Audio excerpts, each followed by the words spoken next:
Are you a leader, manager, entrepreneur, business owner, or knowledge worker? Are you leading people or wondering how to be a better leader in your own life and work? If you are, then you can be experimenting better. Welcome to The Experimental Leader, a podcast that takes a look at the ways leaders are experimenting in their own work. Hosted by Melanie Parrish, we dive into real-life conversations about how people might be using a scientist's mindset and experimenting in their work. Shift your leadership into something that works better. Join us on The Experimental Leader today. Hey, everybody. It's great to be here live with you today. And I've been thinking about problem solving because I had a problem this week. I had a big problem. I went swimming on Wednesday. I swim 2 or 3 days a week, depending on travel. And on Thursday morning, like early in the morning, I woke up in the middle of the night and my arm was just aching all the way, my left arm. And my hand was hurting and I had this problem and it kept going for 5 days. Like it's still kind of hurting a little bit, but it's much better. So yesterday I decided, I'm a big fan of single channel experiments where you can control the outcome, but occasionally when you have a problem, you have to throw everything you have at it. So yesterday I started at the massage therapist and my hand feels like it felt like I had like a red hot poker in it. And so so when my massage therapist was working on it, I had him kind of look it all over to see if there was like an impact or a bruise or anything. I couldn't sleep. I couldn't move it. I was really in agony and he couldn't find anything until the very end. We found kind of a bruise like right on my wrist right here.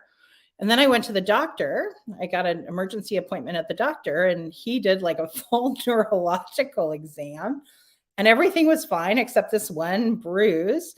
And we kind of pushed on the bruise and that radiated into my hand. And that was kind of interesting. And then I also had a chiropractor appointment in the afternoon. And by then I knew kind of that I didn't, I had gotten all worried that I was having like a heart attack because it was my left arm or I had a blood clot or, I was starting to catastrophize on Sunday night because it had been going on so long and I couldn't figure out why. And I didn't feel like I had hit anything. But I got to the chiropractor and she said, well, I think you broke a blood vessel and it filled your carpal tunnel. And that restricted the blood flow to my hand. And so she adjusted me and it just like it drained and the bruise went away. And all of a sudden I didn't have the same pain and it started to feel like it was healing. And, you might wonder why I'm telling you this story about my medical problem, but I think problem solving is similar.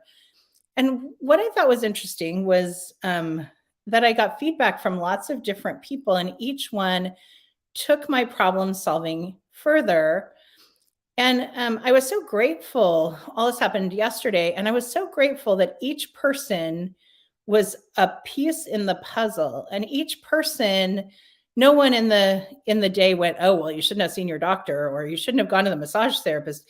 Each one was like, oh, well, what did they find? And how can I use that in my diagnosis? Like the massage therapist, kind of looked me over as he was doing his massage and didn't find any marks or any bruising or anything. And that was useful information to the doctor. And then the neurological exam was really useful for me to say, hey, can you look at my hand? Like look in this one place, as opposed to where I was when I went to him, which was, hey, somewhere in my body, there's something bad happening. And so my chiropractor was able to just like really zero in on my hand. And I think sometimes when we try to solve complex problems, we forget to be super transparent as we gather data from a lot of different places. We forget that we're getting feedback from lots of sources.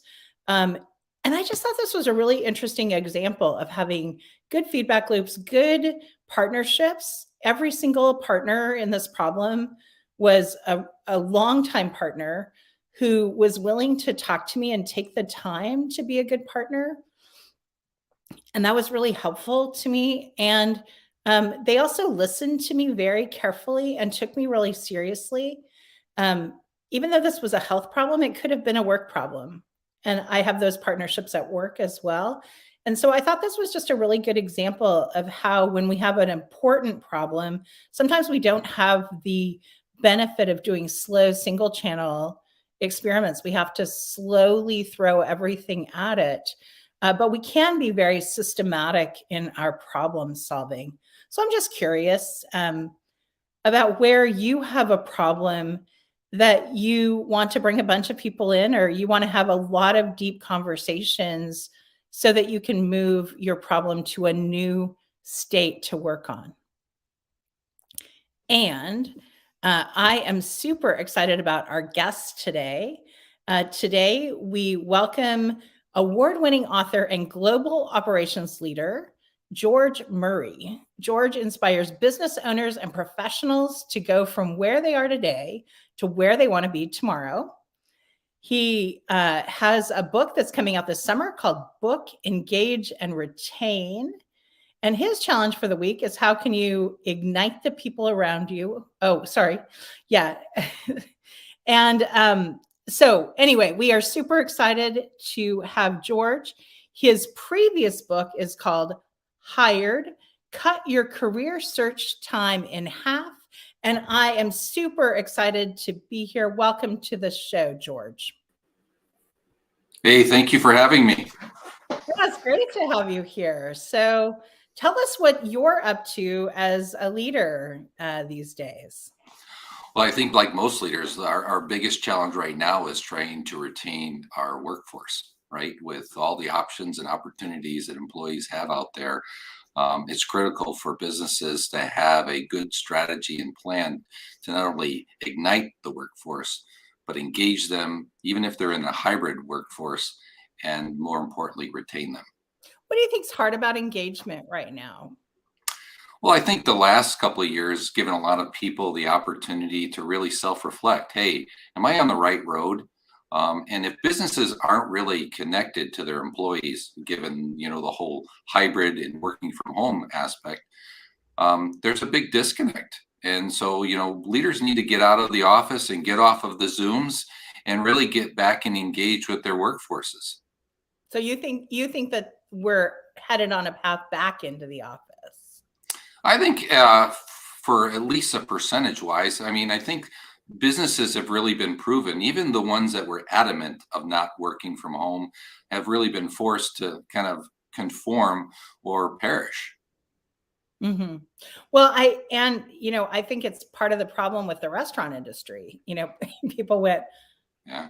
I don't want to go to the I don't want to work in a restaurant. I can retool pretty quickly. I think people, at least in Canada, people use their government dollars to go and reskill. So, we have help wanted signs everywhere in the restaurant industry. So they're definitely looking for ways to engage.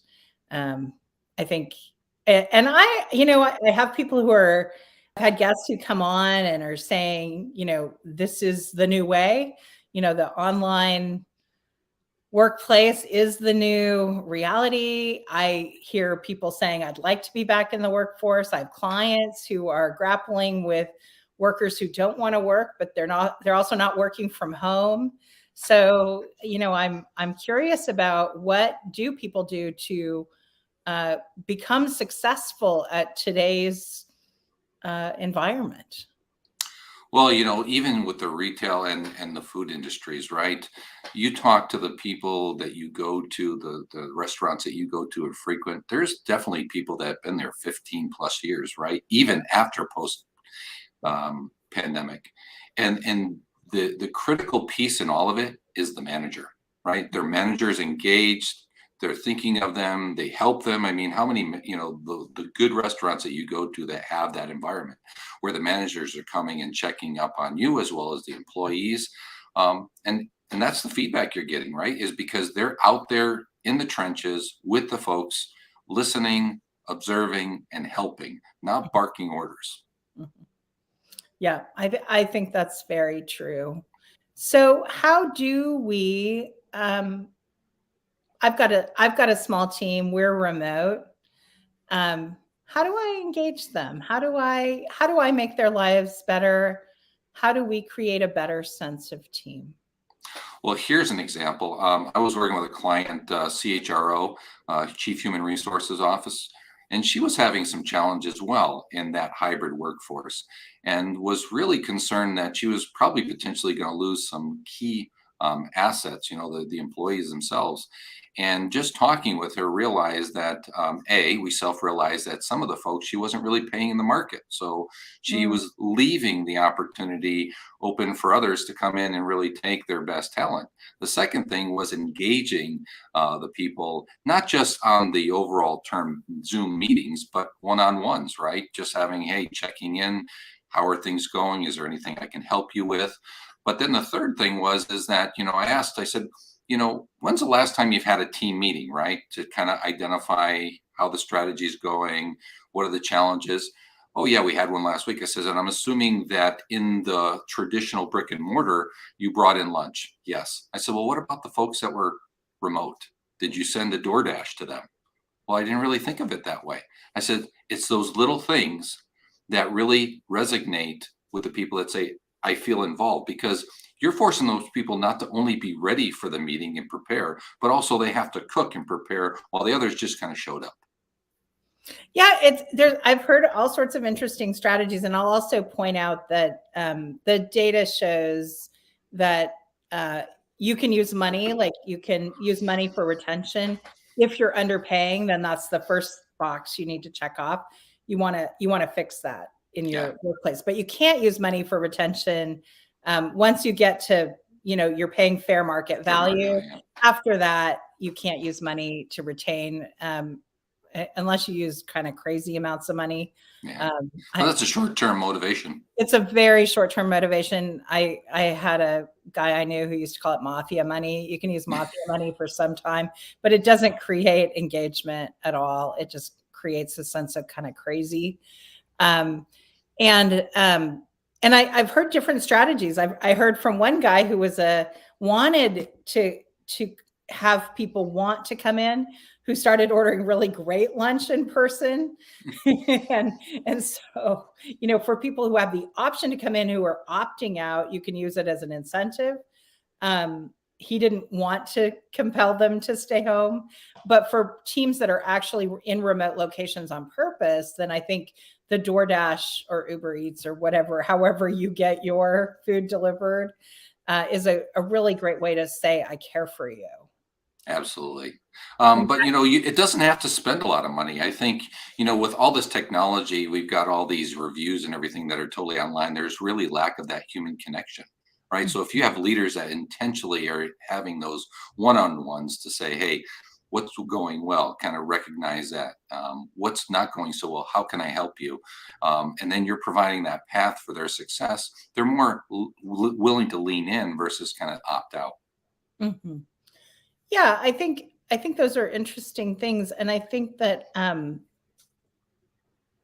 it's I think just taking a minute to think about how you might care for your team probably will get you figuring out a way to care for your team.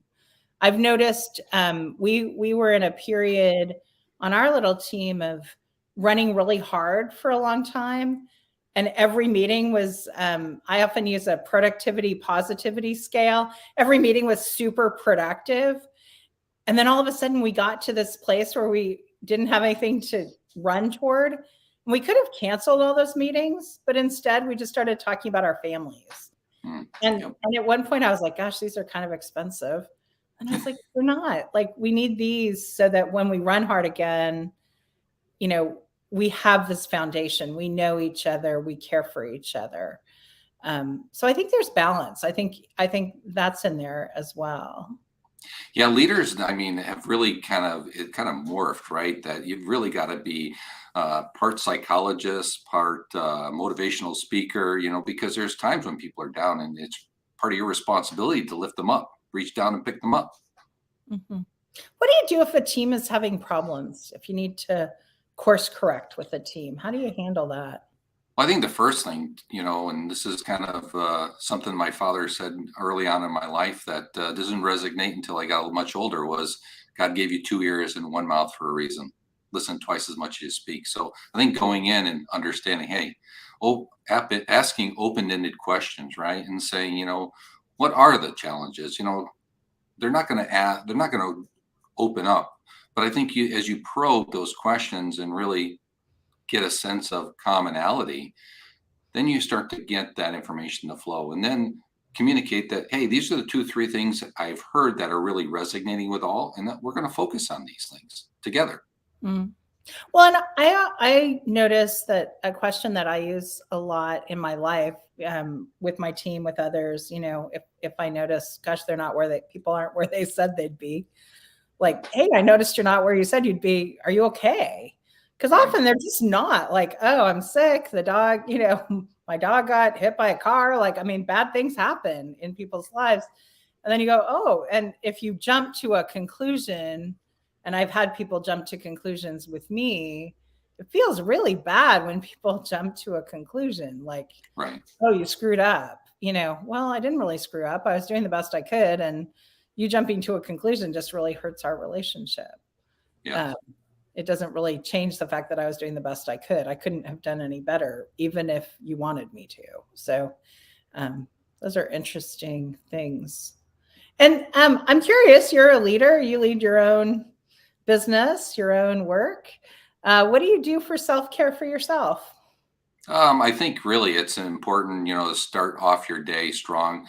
And I learned this in my first book. I talk about, kind of creating a day in the life, the morning ritual, whatever that might be, listening to a podcast, something that's going to motivate you, meditate, defrag all the bad experiences in your mind and kind of pump yourself up with morning affirmation, and then do some kind of exercise, whether it's swimming, walking, running, all that is part of the morning ritual that kind of gets you on your pace of success each and every day.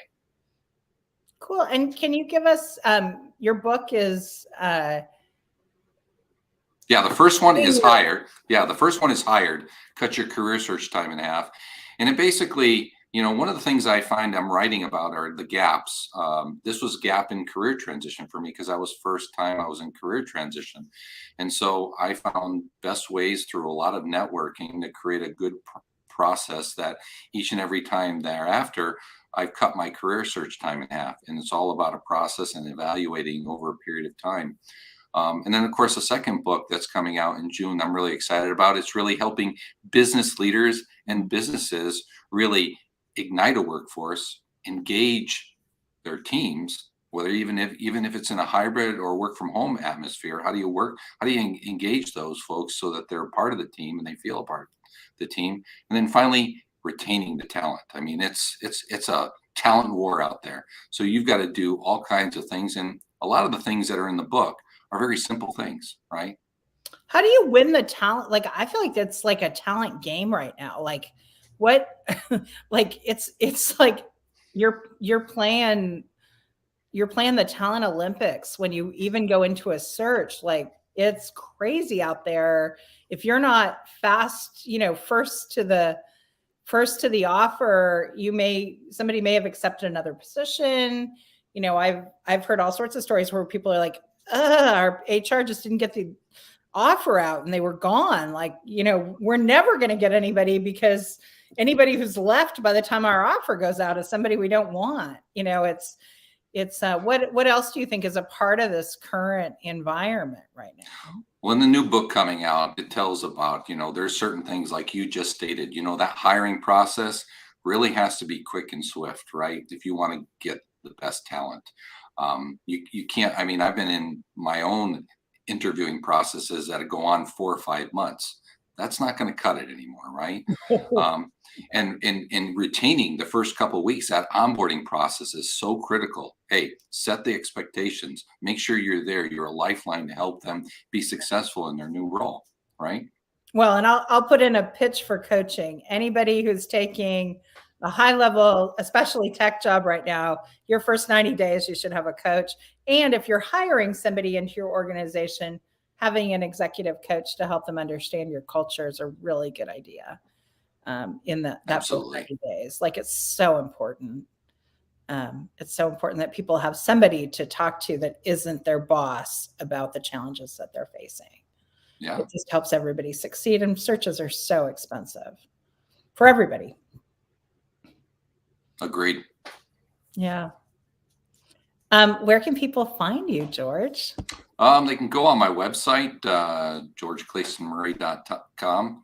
So it's all one word. My middle name is quite unique, after my great-great-grandfather, Claystin, George Clayston Murray. Or you can find me on LinkedIn. Sounds great. Well, it has been such a pleasure to have you on my show today. I loved having you here. So fun to talk about engagement and hiring and all of those things. Thanks for being here. Thank you for your time. Well, it was so fun to talk with George about how to, just pay attention as a leader about all of that. And I have a challenge question for you. How can you ignite the people around you to engage in the things they love to do? That's my challenge question to you this week. Go experiment. Thank you for joining us on another episode of The Experimental Leader. We hope you have found value in today's episode because we're dedicated to helping you become the experimental leader you want to be. To access the show notes or learn more about working with Melanie, visit melanieparish.com. Go experiment.